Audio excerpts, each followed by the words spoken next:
Hey food lovers! Ready to spice up your dinner tonight? Today, I'm showing you how to make harissa chicken, a fiery dish straight from North Africa that's going to take your taste buds on an unforgettable journey. First things first, let's gather our ingredients. You'll need chicken thighs, harissa paste, garlic, lemon juice, olive oil, honey, cumin, and some fresh herbs like parsley or cilantro. Got everything? Great! Start by prepping your chicken. Pat them dry and set them aside.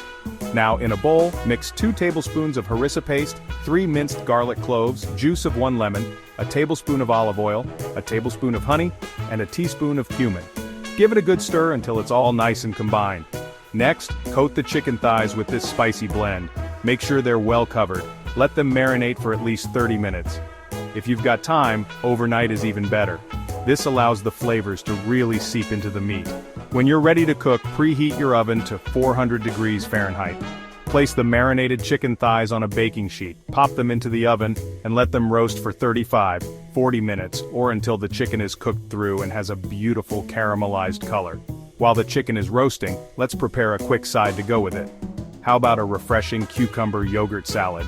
Simply dice a cucumber, mix it with a cup of Greek yogurt, a dash of salt, and a squeeze of lemon.